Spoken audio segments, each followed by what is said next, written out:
다니엘서 1장 성경 본문을 통해 세상과 그리스도인이라는 제목으로 하나님의 말씀을 증거하겠습니다. 종교 집단은 세상의 조직이나 기업처럼 성장이 최대 목표입니다. 하지만 교회 공동체는 내 이웃을 내 몸과 같이 사랑하라 하는 이 말씀을 실천하는 것이 최고의 목적입니다.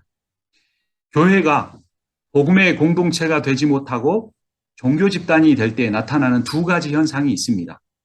첫 번째는 개교회주의이고 두 번째는 성직주의입니다. 개교회주의는 내 교회만 잘 되면 하나님이 기뻐하신다는 착각입니다. 성직주의란 목회자가 성도와 다른 특별한 계층이라는 오해입니다. 이 개교회주의와 성직주의가 결합되면 사람들이 듣기 좋아하는 설교를 하는 목사를 중심으로 자기 교회에 될수록 더 많은 사람이 모일수록 하나님이 기뻐하신다는 잘못된 생각이 만들어집니다. 이런 잘못된 생각은 교회를 성령의 인도하심을 따라 예수 사랑을 실천하는 섬김의 공동체가 아닌 교인 숫자와 풍부한 재정과 성장만을 추구하는 이기적인 집단을 만들 수 있습니다. 목회자와 성도가 이루고자 하는 목표가 성경적 교회가 아니고 성장하는 교회가 되기 때문입니다.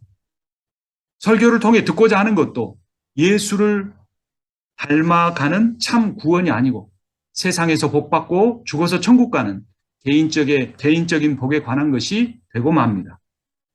설교는 회개와 섬김과 사랑을 실천하라는 촉구하는 말씀이 아닌 사람의 귀를 즐겁게 하는 복과 성공에 관한 예화가 주가 됩니다. 그래서 교회를 10년을 다녀도 십자가를 지고 자기 부인을 하는 삶을 통해서 성령 충만하게 되는 복음이 주는 기쁨을 누리지 못하며 많은 사람들이 살아가고 있습니다. 믿기만 하면 한 번 구원은 영원함으로 회개하는 삶과 상관없이 구원을 얻는다는 구원파 교리를 복음으로 잘못 배웁니다. 교회 봉사와 11조를 하면 세상에서 더 큰 복을 받고 천국에는 상급이 쌓인다고 오해합니다. 그러나 성경은 다르게 말합니다. 참된 그리스도인으로 살아가는 사람은 고난을 받고 고난을 받는 자가 최후에 승리하게 된다라고 십자가 신앙을 가르칩니다. 예수 믿으면 교회는 무조건 복을 받고 교회는 성장한다는 샤머님적인 종교로 변질될 수 있음을 우리는 주의해야 합니다.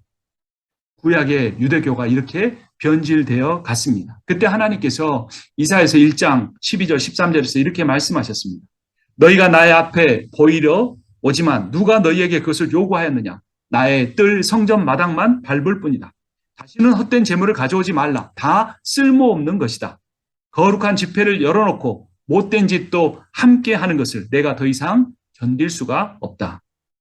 하나님은 유대교가 부흥과 성장이라는 성공이라는 우상을 버리고 서로 사랑하고 돕는 정의로운 공동체와 사회를 이루어가기를 원하셨습니다. 그래서 아모스서 5장 24절 26절에서 이렇게 말씀합니다. 오직 정의를 물같이 공의를 마르지 않는 강같이 흐르게 할지어다. 그렇지 아니하면 너희가 너희 우상들과 너희를 위하여 만든 신들의 별 형상을 지고 가리라. 내가 너희를 다메섹 밖으로 사로잡혀 가게 하리라. 이러한 아모스 선지자나 이사야 선지자의 말을 경고를 무시한 이스라엘은 결국 멸망했습니다. 우리가 함께 읽었던 다니엘서 1장 1절과 2절을 다시 읽겠습니다. 1절을 제가 읽고 2절을 함께 봅니다. 유다 왕 여호야김이 다스린 지 3년이 되는 해에 바벨론 왕 느부갓네살이 예루살렘에 이르러 성을 에워쌌더니 주께서 유다의 왕과 하나님의 성전 기물 가운데서 일부를 느부갓네살의 손에 넘겨주셨다. 그는 그것들을 바벨로니아 땅 자기가 섬기는 신의 신전으로 가지고 가서 그 신의 보물 창고에 넣어두었다. 나라가 망하고 성전이 약탈당했을 뿐만 아니라 개인은 더 큰 고통을 당했습니다. 유다가 멸망할 때 10대였던 다니엘과 그 친구들도 포로가 되어 끌려갔습니다. 4절 말씀 함께 읽겠습니다. 몸에 흠이 없고 용모가 잘생기고 모든 일을 지혜롭게 처리할 수 있으며 지식이 있고 통찰력이 있고 왕궁에서 왕을 모실 능력이 있는 소년들을 데려오게 하셔서 그들에게 바벨로니아의 언어와 문학을 가르치게 하였다. 다니엘은 어린 나이에 외국으로 끌려간 것도 모자라서 환관이 되었습니다. 그는 여호야김 제3년부터 고레스 왕 제3년까지 무려 75년 동안 바벨론에서 이민자로 살다가 그곳에서 죽어야 했습니다. 바벨론은 자질이 있어 보이는 청소년들에게 학문과 언어를 가르치고 최고의 음식을 제공하면서 몸과 정신이 건강하고 뛰어난 엘리트 관리를 만들려고 했습니다. 다니엘과 그의 친구들도 이 엘리트 그룹에 속했습니다. 이 7절에 보면 황관장이 그들의 이름을 고쳐서 다니엘은 벨드사살이라 하고 하나냐는 사드락이라 하고 미사엘은 메삭이라고 하고 아사랴는 아벳누고라고 이름을 고쳤습니다. 우리 일제시대 때 창씨 계명처럼 이름을 바꾸는 일이 있었던 것입니다. 하나님이 재판하신다라는 거룩한 이름 다니엘이 벨시녀 왕을 보호하소서라고 하는 우상숭배적 이름 벨드사살이 되었습니다. 하나님은 은혜로우시다라는 성경적 이름인 하나냐가 신아쿠의 명령이라는 세속적 이름 사드락이 되었습니다. 누가 하나님과 같은가라는 미사일이라는 경건한 이름이 땅의 여신과 같다는 이름의 메삭이 되고 말았습니다. 그들은 10대라는 티네이저라는 어린 나이에 부모님이 지어주신 거룩한 이름을 바벨론의 세속적 이름으로 바꾸는 정체성의 변화를 겪어야만 했습니다. 아마 우리 이민 1.5세나 2세들도 이런 정체성의 변화를 겪어야만 했었을 것입니다. 예루살렘에서 바벨론으로 옮기는 지리적인 변화를 겪었고 신체 건강한 남성에서 환관으로 바뀌는 신체적 변화에 수모를 당했습니다. 모국어인 히브리어를 더 이상 사용할 수 없고 외국어인 수메르어를 사용해야 했고 왕의 진미와 술을 먹고 마셔야 하는 문화적 변화를 겪어야 했습니다. 다니엘과 세 친구는 이런 모든 변화를 다 받아들였지만 단 한 가지 왕이 주는 고기와 음식만큼은 거부했습니다. 8절 말씀 우리 같이 읽겠습니다. 다니엘은 왕이 내린 음식과 포도주로 자기를 더럽히지 않겠다고 마음을 먹고 황관장에게 자기를 더럽히지 않을 수 있도록 해달라고 간청하였다.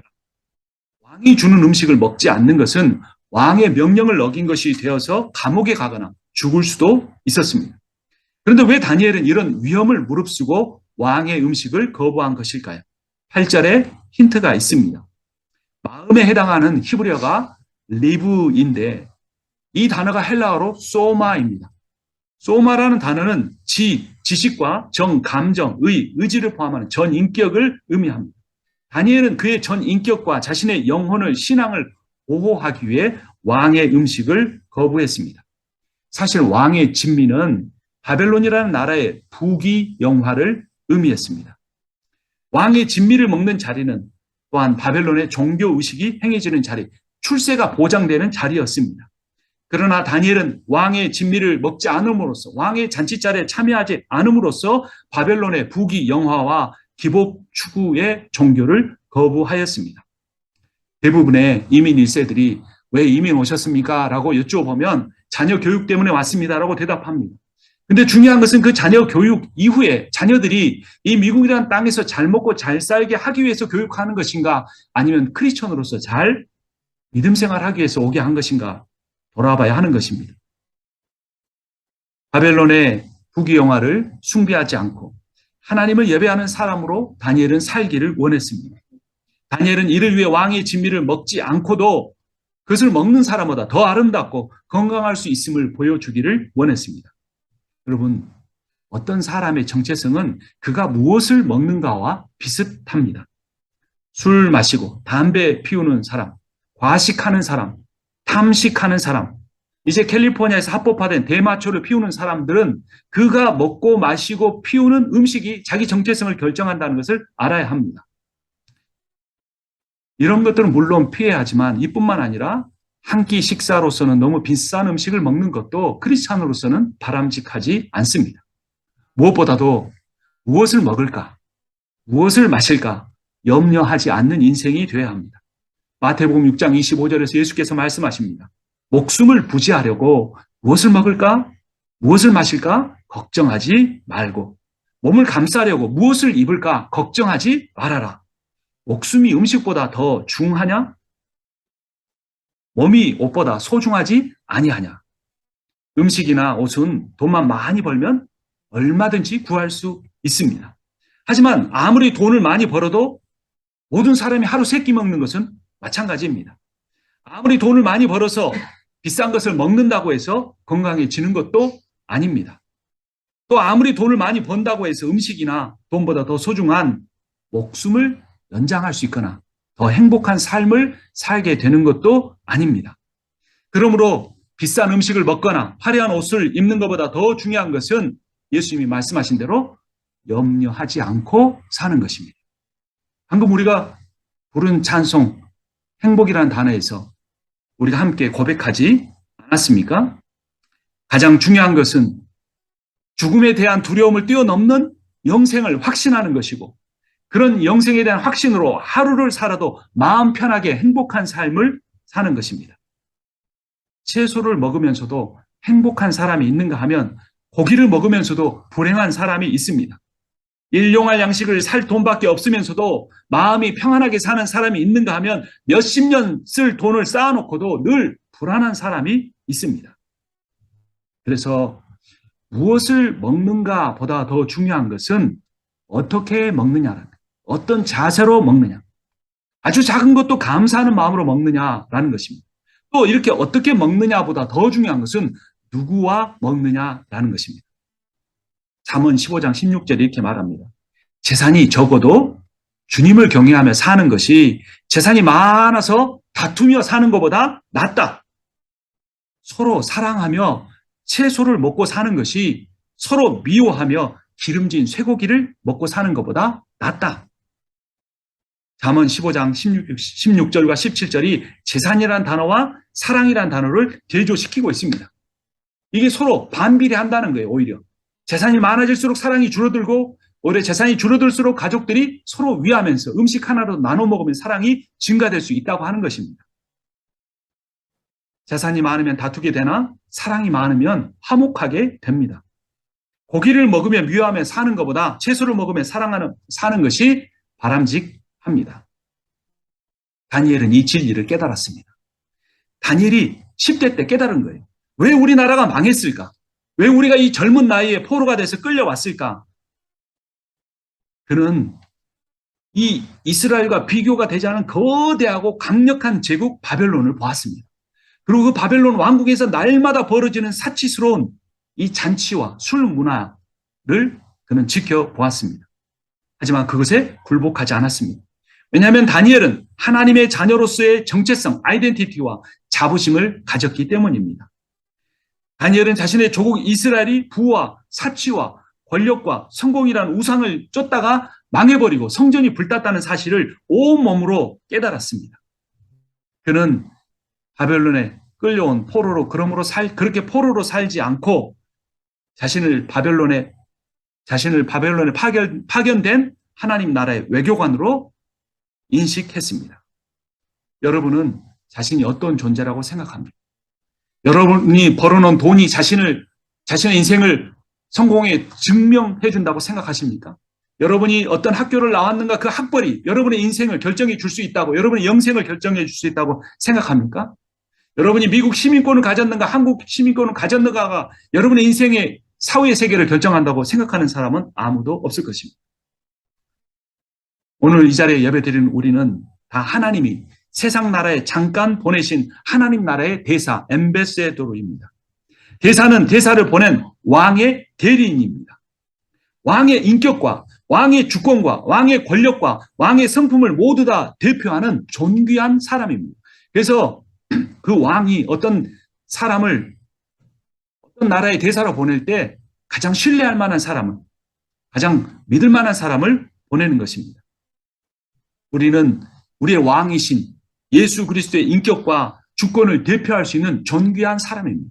우리 예배 때마다 우리 어린아이들이 그렇게 고백하지 않습니까? 하나님은 나를 사랑하십니다. 나는 하나님의 존귀한 사람입니다.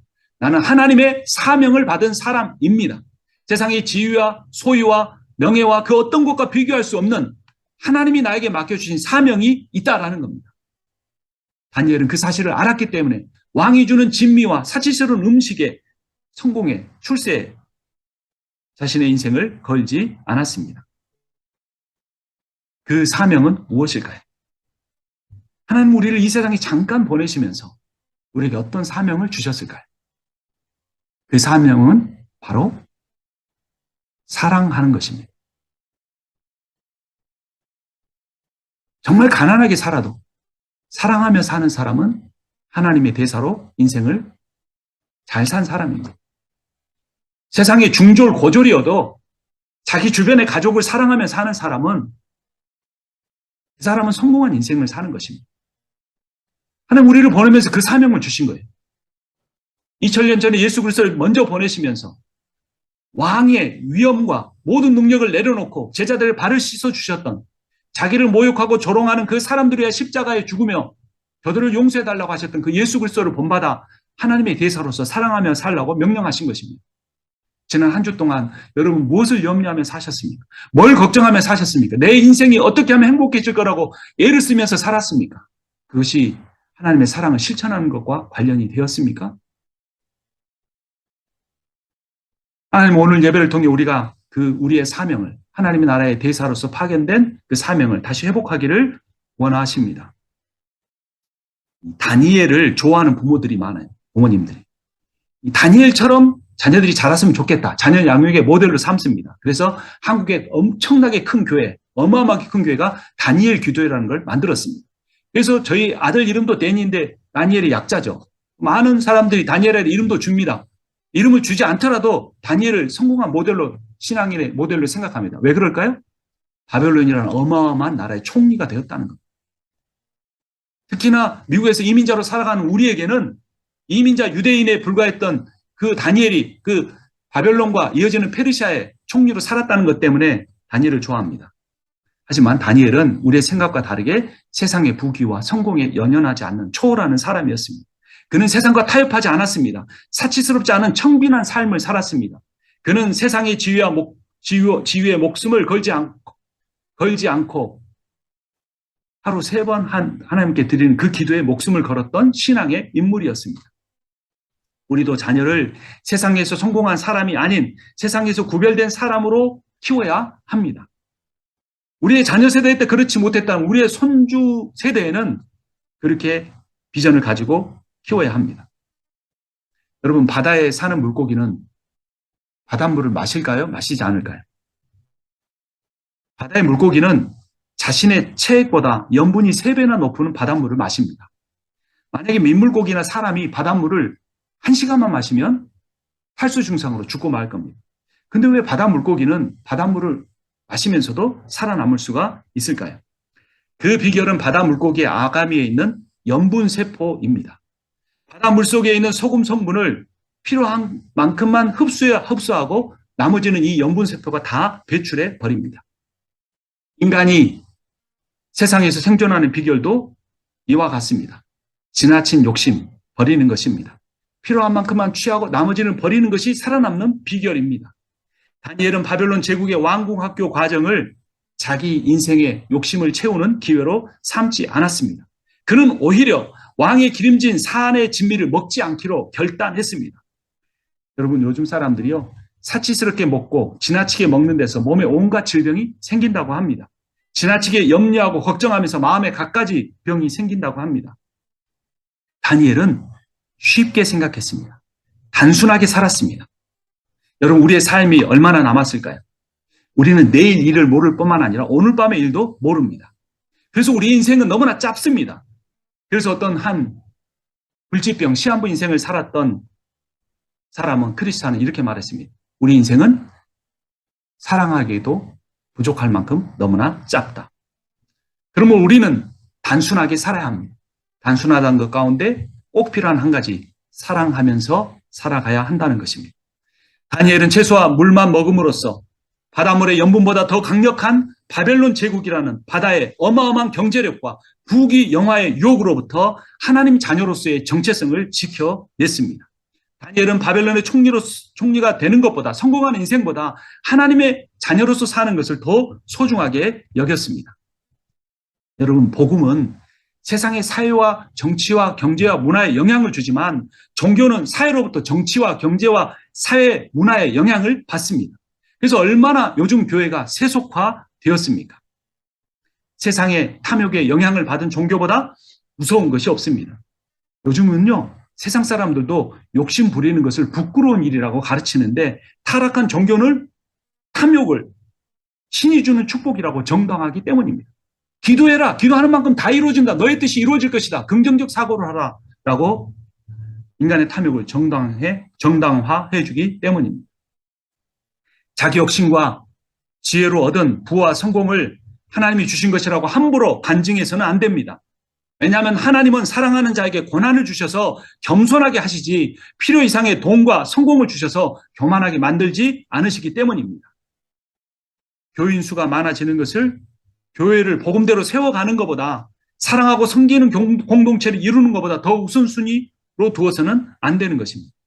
그런데 상당히 많은 교회와 교회의 당회와 심지어 선교 단체의 이사회가 돈과 이윤과 성장을 중심으로 일들을 결정해 갑니다. 기업이나 은행의 이사회가 추구하는 바와 거의 다를 것이 없습니다. 하지만 다니엘은 달랐습니다. 그는 뜻을 정했습니다. 바벨론 제국의 사람들과 다른 삶을 살기로 다짐했고 그 다짐을 실천했습니다. 나는 세상 사람들과 무엇이 다릅니까? 다른 점이 하나도 없다면 자신의 구원을 점검해 봐야 합니다. 구원이란 결코 머릿속으로 지식으로 예수를 아는 것으로 받는 것이 아닙니다. 물론 지식이 우리에게 깨달음을 주고 깨달음이 우리에게 결단하게 하지만 결국 구원이란 예수 그리스도와 나와의 인격적 관계를 통해서 얻는 것입니다. 내가 무엇으로 내 자녀인 줄 압니까? 그 자녀를 향한 사랑으로 내 자녀인 줄 아는 것입니다. 그 자녀가 나를 무엇을 통해 부모로 압니까? 그가 부모로서 나를 사랑해 주기 때문에 그 관계 속에서 그 사랑의 관계가 유지되어 가는 것입니다. 세상의 부모와 세상의 자녀가 그러할진데 살아계신 온 천지 만물을 지시고 우리를 위하여 십자가에 죽으신 예수 그리스도가 우리에게 그 인격적 사랑을 깨닫게 해주지 못하시겠습니까? 하나님은 여러분을 사랑하십니다. 여러분을 자신의 목숨보다 사랑하십니다. 여러분을 하늘 보좌의 영광보다 더 존귀하게 여기셨습니다. 그분의 사랑을 받아들이십시오. 그 사랑을 받아들이는 어떤 자격도 지위도 여러분의 행함도 필요하지 않습니다. 오직 믿음 하나면 되는 것입니다. 그런데 오직 믿음으로 그분의 변함없는 사랑, 영원한 사랑, 절대적인 사랑, 권능 있는 사랑을 받아들이면 우리의 삶의 인생의 목표와 가치관이 달라지기 시작합니다. 다니엘은 이름 바꾸는 일도 찬성했습니다. 복장을 바벨론식으로 입는 것에도 찬성했습니다. 언어도 바꿨습니다. 문화도 바꿨습니다. 모든 바벨론의 규칙을 따랐습니다. 그러나 단 한 가지 먹는 문제, 즉 돈의 문제에 있어서는 하나님의 백성으로서 결단했습니다. 검소하게 살겠다. 청빈하게 먹겠다. 나는 채소만 먹으면서 하나님과 함께 먹고 마실 것이니 산의 진미를 먹으면서 우상과 함께 먹는 일보다 더 건강하게 멋지게 인생을 살 수 있을 것이라고 그는 결단했습니다. 누구와 함께 먹고 누구와 함께 살 것인가를 결단하는 것이 신앙입니다. 무엇을 먹고 얼마짜리 음식을 먹느냐보다 더 중요한 것을 증명한 사람이 다니엘 외에 또 한 사람이 있었습니다. 다윗입니다. 그는 시편 23편에서 이렇게 노래합니다. 주께서 내 원수의 목전에서 내게 밥상을 차려주시고 기름을 내 머리에 부으셨으니 내 잔이 넘치나이다. 내 평생의 선하심과 인자하심이 반드시 나를 따르리니 내가 여호와의 집에 영원히 살리로다. 다윗은 반역자에게 쫓겨다니는 신세 속에서 이 시를 지었습니다. 그 초라한 상황에서 얼마나 대단한 음식을 먹었겠습니까? 하지만 그때 다윗의 밥상에 그 잔에는 하나님의 은혜와 사랑이 넘쳤던 것입니다. 다윗은 오히려 왕궁에서 권력의 정점에서 산의 진미를 먹을 때는 자기 신하의 부인 밧세바를 범했습니다. 그러나 이제 왕궁에서 쫓겨나 들판에서 노숙하는 신세가 되었을 때 초라한 음식을 먹는 그 밥상에서 성령 충만을 경험한 것입니다. 그리고 위대한 시편 23편을 지으며 주님의 이름을 찬양한 것입니다. 다윗만 아니라 사도 요한도 이렇게 고백했습니다. 볼지어다 내가 문 밖에 서서 두드리노니 누구든지 내 음성을 듣고 문을 열면 내가 그에게로 들어가 그와 더불어 먹고 그는 나와 더불어 먹으리라. 여러분, 우리가 식사할 때마다 예수 그리스도께서 우리와 함께 먹고 마셔 주십니다. 장로교에서는 대부분 1년에 2번만 성찬식을 하지만 그 성찬식의 의미가 무엇입니까? 우리가 예수의 살을 먹고 피를 마심으로써 우리가 예수 그리스도의 몸이 되었다는 것입니다. 이보다 더 큰 은혜, 놀라운 은혜가 어디에 있겠습니까? 그 예수 그리스도가 날마다 우리의 마음의 문을 두드리고 계십니다. 네가 마음의 문을 열기만 하면 내가 너의 인생 안으로 들어가 너와 날마다 먹고 마시며 잔치를 벌려주겠다. 신앙은 결국 어디에서 누구와 먹고 마시고 인생을 살겠느냐 결정하는 것입니다. 여러분, 아직도 화려한 집에서 부자들과 어울리며 비싼 음식을 와인과 곁들이며 마시고 싶습니까? 그것이 내가 크리스찬의 정체성을 가지고도 내가 추구하는 인생이고 그렇게 되지 못할까 봐 염려가 됩니까? 아니면 소박한 밥상이지만 사랑하는 가족과 늘 먹을 수 있고 마실 수 있고 또한 내게 도움이 필요한 사람들과 음식을 사주며 나누는 그러한 복된 인생을 살고 싶지는 않으십니까? 환관장은 어떤 이유에서인지 모르지만 다니엘에게 설득을 당했습니다. 그 결과가 무엇이었을까요? 15절을 제가 읽고 20절은 같이 읽겠습니다. 15절과 20절입니다. 열흘이 지났을 때 보니 그들의 얼굴빛이 왕이 내린 음식을 먹은 젊은이들의 얼굴빛보다 좋고 건강하여 보였다. 20절입니다. 왕은 그들에게 온갖 지혜나 지식에 관한 문제를 물어보고서 그들이 천국에 있는 어떤 마술사나 주술가보다 10배는 더 낫다는 것을 알았다. 15절에 이 열흘이라는 숫자와 20절에 10배라는 숫자가 대꾸를 이룹니다. 열흘을 채식과 물만 먹었는데 산의 진미를 먹은 사람보다 10배나 더 지혜로웠다는 것입니다. 10이란 완전수를 의미합니다. 다니엘과 세 친구가 하나님을 온전히 신뢰함으로써 마음을 결단하고 실천에 옮겼을 때 하나님께서는 그들에게 세상의 다른 어떤 사람보다 더 완전한 지혜와 능력을 주셨습니다. 여러분, 우리는 그리스도인입니다. 오늘 설교의 제목이 그런데 세상과 그리스도인입니다. 세상 속에 살아가는 그리스도인이라는 것입니다.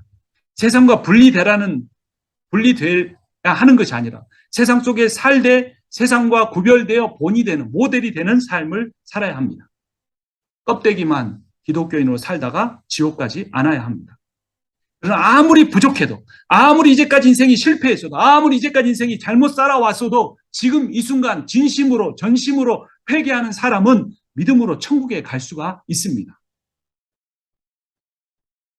많은 사람들이 말로는 하나님의 은혜를 고백하고 온갖 종교적인 행위를 하면서도 실제로는 세상을 너무나 두려워하면서 삽니다. 그 이유가 뭘까요? 이 세상에서 가진 재산을 잃을까 두려운 겁니다. 이 세상에서 가난하게 될까 두려운 겁니다. 병들까 봐, 남들만큼 되지 못할까 봐 염려하기 때문인 겁니다. 하나님이 이런 걱정 속에 우리가 살아간다는 걸 잘 아셨습니다. 마태복음 10장 28절에서 그래서 예수께서 이렇게 말씀하셨습니다. 몸은 죽여도 영혼은 죽이지 못하는 자들을 두려워하지 말라. 오직 몸과 영혼을 능히 지옥에 멸하실 수 있는 이를 두려워하라. 참새 2마리가 한 앗사론에 팔리지 않느냐? 그러나 너희 아버지께서 허락하지 아니하시면 그 하나도 땅에 떨어지지 아니하리라. 너희에게는 이 머리털까지 다 세신 바 되었나니 두려워하지 말라.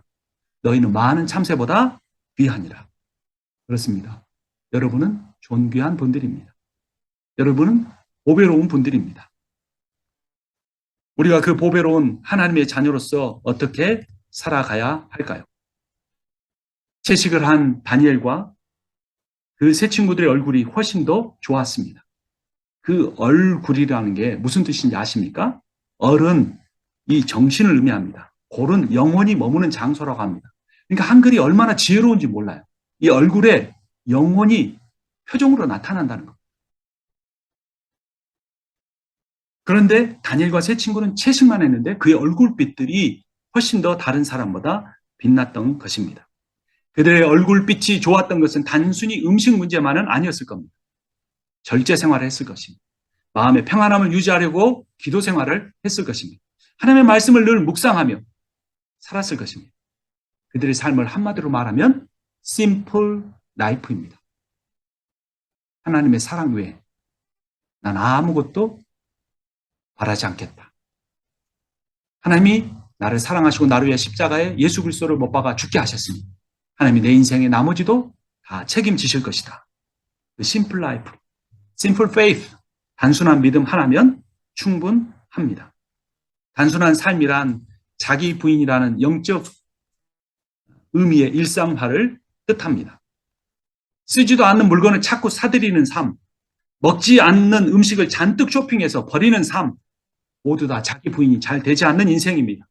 필요한 것보다 좀 덜 사고 원하는 것보다 좀 더 덜 비싼 것을 사고 식욕보다 조금 더 덜 먹는 사람, 그리고 남은 것이 있으면 다른 사람과 나눌 줄 아는 사람이 자기 부인이 잘된 심플 라이프를 살아가는 인생입니다. 여러분, 신앙은 종교적인 게 아닙니다. 신앙은 일상입니다. 일상에서 가장 중요한 것은 먹는 것입니다. 현대인은 고칼로리, 호식, 육식, 달고 짜고 매운 음식을 좋아합니다. 저칼로리를 먹고 절식하고 채식을 위주로 하고 소박한 식탁을 추구하는 것이 지혜롭습니다. 그런데 여러분, 요즘 젊은이들 사이에 유행하는 것이 뭡니까? 먹방입니다. 먹방 유튜브로 떼돈을 버는 사람들이 있습니다. 왜 그럴까요? 그들의 내면이 공허한데 채울 것이 없는 것입니다. 교회마저도 그들의 영혼을 채워주지 못하는 것입니다. 이민 1세대가 말로는 신앙과 교회 중심을 외쳤지만 실제로는 돈과 성공을 좇으며 교회와 가정에서 이중적인 삶을 산 것을 먼저 회개해야 합니다. 교회가 이웃 교회를 돌아보지 않고 끝없는 성장과 교회 건축과 근시안적인 선교를 해온 것을 회개하며 이민 1세들이 하늘의 것이 아니라 땅의 것을 추구하고 영적인 것을 위해서가 아니라 먹는 것을 위해 살아온 삶을 회개하면 수없이 떠나버린 1.5세와 2세들이 돌아올지 모르겠습니다. 다니엘은 바벨론에서 1.5세로 살아가면서 새로운 인생을 시작했습니다. 그는 자신의 나라를 망하게 한 그의 부모인 1세를 원망하지 않았습니다. 우리 성김의 교회는 다니엘과 같이 어릴 때 미국에 온 1.5세와 2세가 중심이 되는 교회를 위해 개척되었습니다. 우리도 쇠락해 가는 어느 면에서 상당히 성경 지키지 못한 부모 세대를 원망하기보다는 다니엘처럼 새로운 그리스도인의 정체성을 만들어 가기를 원합니다. 우리가 살아가는 세상, 살아갈 세상도 바벨론과 같은 제국적인 문화가 가득합니다. 약육 강식과 경쟁적 세계관이 지배하고 있습니다. 그러나 우리만큼은 하나님의 자녀로서 하나님의 말씀과 성령의 인도하심을 따라 약한 자가 보호받고 낮은 자가 섬김을 받는 하나님의 나라의 문화를 만들어 가기를 소망합니다. 바벨론 제국이나 이어지는 로마 제국 그리고 현대의 강대국들은 모두 다 힘과 권력과 자아 실현을 숭배하는 나라들입니다. 이런 세속적 세상 속에 살아가면서 그리스도인들도 세상 사람들과 별반 다름없는 삶을 살아서는 안 되는 것입니다. 먹는 것이 우상이 된 시대, 음식과 술이 우상이 된 시대에 세상의 다른 편에서는 영양실조로 죽어가는 사람들이 많습니다. 우리는 이러한 양면성을 가진 세상 속에서 그리스도인으로서 어떻게 살아가야 삼식을 거부하는 삶을 통해 자기 부인과 절제와 겸손을 추구하고 힘과 권력과 자아 숭배로부터 벗어나는 인생을 살아가야 할 것입니다. 다니엘과 세 친구가 그런 인생을 살아갈 때 하나님이 이러한 복을 주셨습니다. 17절 말씀 함께 읽겠습니다. 하나님은 이 네 젊은이들이 지식을 얻게 하시고 문학과 학문에 능통하게 하셨다. 그 밖에도 다니엘에게는 환상과 온갖 꿈을 해석하는 능력까지 주셨다. 세상의 학문과 하나님의 말씀에 능통하게 하시고 그 계시의 말씀을 이해하는 분별력을 주셨다는 겁니다. 지금은 성도만 아니라 목회자들 중에도 성경에 무식한 사람이 많습니다. 성경에 대한 신앙이란 성경에 대한 분별력을 세상에 대한 분별력을 갖는 것입니다. 성경 말씀에 대한 해석 능력이 있어야 세상에 대한 분별력을 갖게 됩니다. 교회 장로 권사가 돼도 그저 교인 수가 불어나는 것에만 관심이 있지 하나님의 말씀이 무엇을 의미하는지 관심이 없는 사람들이 많습니다. 본인들이 하나님의 말씀으로부터 오는 분별력에 관심이 없기 때문에 그들의 목회자가 하나님의 말씀을 잘 분별해서 전하는지에 대해서도 관심이 없습니다. 오히려 말씀을 말씀대로 전하지 않는 사람을 적당히 세상의 메시지를 섞어서 전하는 사람을 좋아합니다. 그저 자신들의 교회를 수적으로 증가시키고 세상에서 더 유명한 교회가 되게 하는 데에만 관심이 있기 때문입니다. 만약 우리 교회가 그런 교회가 되어야 한다면 우리 교회는 절대로 개척될 필요가 없었을 것입니다. 하나님께서는 유대교가 화려한 성전을 짓고 부흥과 성장을 한참 이루었을 때 또 엄청난 양의 재물을 바치고 수없는 절기와 종교 행사를 하나님 앞에 드렸을 때 바벨론을 들어서 성전을 불태워버리시고 다니엘과 같은 유대인들이 죽거나 포로가 되게 하셨습니다. 그 이유가 무엇이었을까요? 그리고 그 이유가 오늘날 현대교회를 향해서는 적용되지 않는 것일까요? 이제 말씀을 마치려고 합니다. 우리가 하나님의 자녀로서 살아가야 합니다. 그리스도인의 정체성은 우리의 진리에 대한 교리에 대한 신앙 고백뿐만 아니라 우리가 무엇을 먹느냐, 어떻게 입느냐, 어떻게 사느냐에 달려 있기도 합니다. 자신의 정체성을 세상의 소유나 지위나 먹고 입는 것에서 찾으려고 하는 사람, 세상적인 방법으로 찾으려고 하는 사람에게는 하나님께서 오늘 내 인생을 바꿀 수 있는 기회를 주셨습니다. 그리스도인의 정체성은 재산이나 학벌이나 사회적인 지위에 달려 있지 않습니다.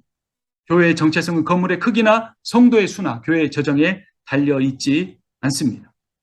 그리스도인과 교회의 정체성은 단 한 가지, 하나님을 향한 진실된 사랑과 이웃을 향한 사랑, 그 이웃 가운데 평생을 함께 살아온 나의 배우자와 내가 낳고 길러준 자녀와 나를 낳고 길러준 부모에 대한 사랑, 내 주변 사람들을 향한 사랑에 달려 있습니다. 다니엘처럼 욕심을 버리고 심플 라이프를 살면서 그 남은 힘으로 서로 사랑하며 사는 여러분과 제가 되기를 주님의 이름으로 축원합니다. 기도하겠습니다. 살아계신 하나님 아버지, 오늘 다윗과 그 세 친구의 인생을 통해 우리가 어떤 인생을 살아가야 하는가 가르쳐 주시니 감사합니다. 아버지 하나님, 세상 사람들처럼 염려하며 걱정하며 살지 않고 하나님만 신뢰하는 심플 라이프를 살게 해 주시옵소서. 서로 사랑하며 섬기는 복된 인생 다 되게 하여 주시옵소서. 예수 그리스도의 이름으로 기도합니다. 아멘. 이제는 우리 주 예수 그리스도의 은혜와 하나님 아버지의 크고도 놀라우신 사랑과 성령의 위로하시고 교통하시고 충만케 하시는 역사하심이 다니엘처럼 뜻을 정하고 하나님이 사랑을 받는 자녀로서의 정체성을 갖고 살겠다고 다짐하는 모든 이들 가운데 지금부터 영원토록 함께 있기를 축원하옵나이다. 아멘. 찬양하겠습니다. 오늘 말씀의 메시지처럼 진정한 행복이 무엇인지, 화려하지 않아도 정결하게 사는 삶, 나눠주며 사는 삶 함께 찬양하겠습니다. 화려하지 않아도 정결하게 사는 삶, 가진 것이 적어도 감사하며 사는 삶, 내게 주신 작은 힘 나눠주며 사는 삶, 이것이 나의 삶의 행복이라고. 눈물 날 일 많지만 기도할 수 있는 것, 억울한 일 많으나 주를 위해 참는 것, 비록 짧은 작은 삶 주 뜻대로 사는 것, 이것이 나의 삶의 행복이라고. 이것이 행복이라고.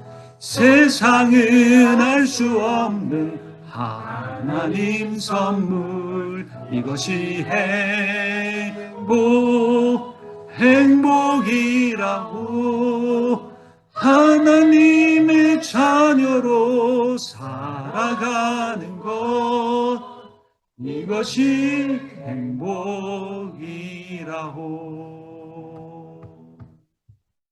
아멘. 예배를 마쳤습니다. 감사합니다.